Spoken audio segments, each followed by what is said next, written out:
Alright, what up, y'all? It's Metaphor back from Lloyd to kick the roll, represent everyone's you and I verse. So we're gonna do a video on Gemini fourth house, which is a mutable air sign, and a mutable air in the fourth house is gonna be that cardinal water house. But the third house of this Pisces rising is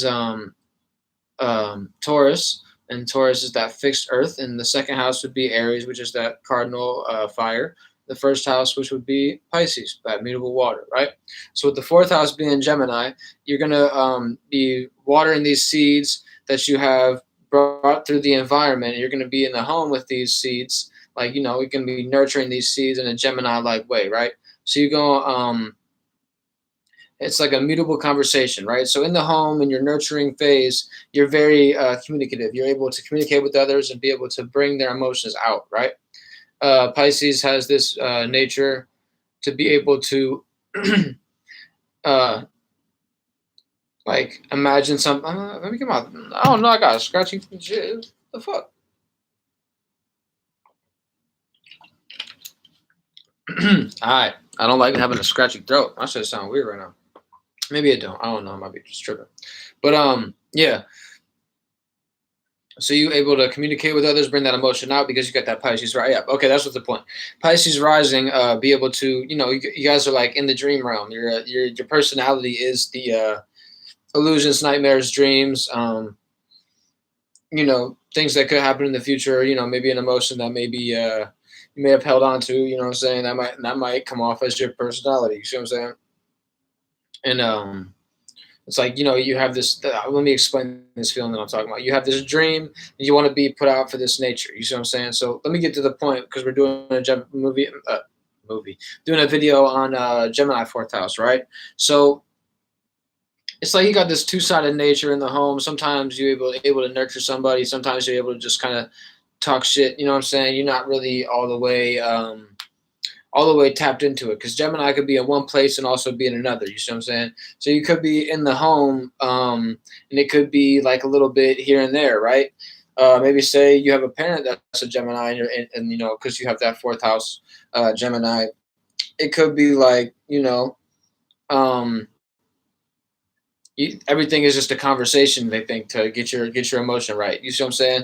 And sometimes that ain't it. You know what I'm saying? Sometimes just you got to sit with somebody. You gotta really nurture the emotion, and sometimes Gemini got that issue because they think it's just like a conversation. Like for an example, like a Gemini moon think that okay, let me preface why I'm saying that.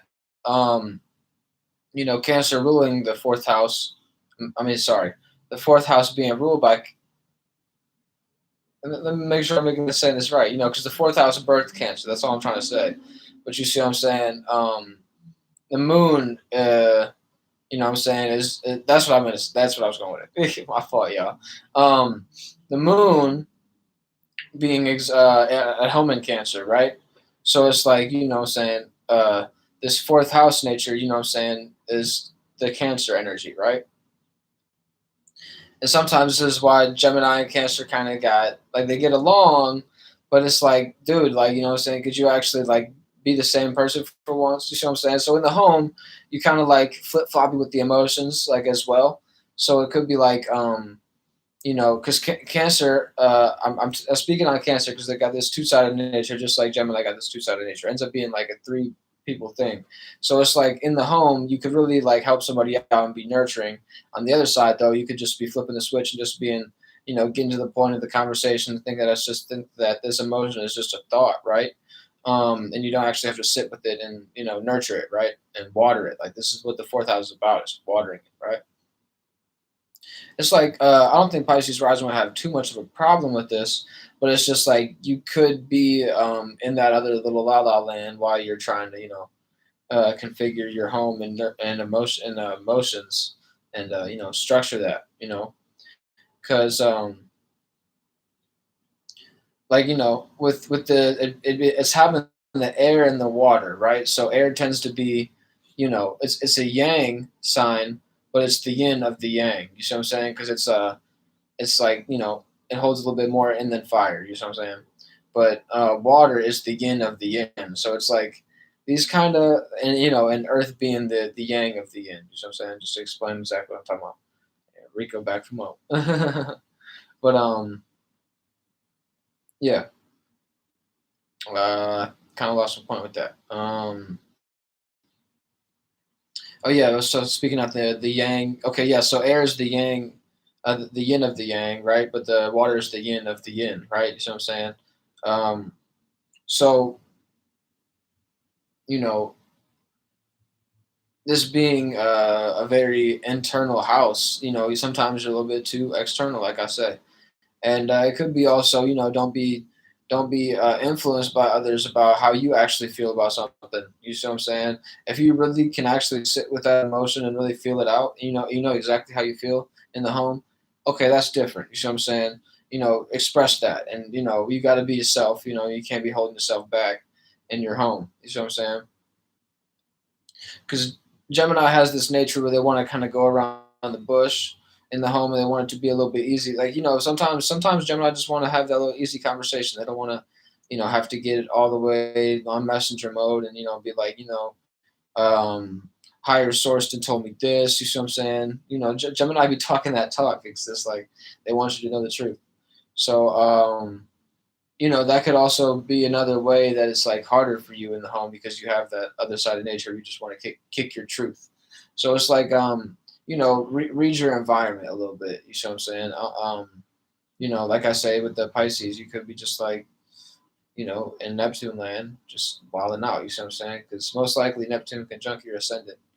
I mean, maybe not degree wise, but it's like, if you are not super, like not super old, I mean to say, if you're not older, a lot of people got the Neptune and Pisces. You see what I'm saying? I mean, my Neptune is in Capricorn. You know what I'm saying? But if you're like a younger person watching this type of thing, I think Neptune went in Pisces in like '08. So maybe it's like an 11-year-old watching my videos, maybe 12-year-old. You know what I'm saying? It's possible. You know what I mean? But yeah, Gemini being in the fourth house, they got their eighth house gonna be Libra, and then you're gonna have the 12th house be Aquarius. Yeah, so it's like your dreams.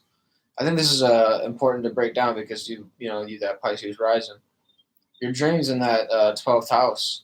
Your illusions and nightmares as a Pisces rising is like those communications. You know what I'm saying? That those to the point communications that I was just talking about with your fourth house. It's like, if you can hold these down in the fourth house, I think it'd be real easy for you to get over these illusions and nightmares and end up being actual dreamy conversations.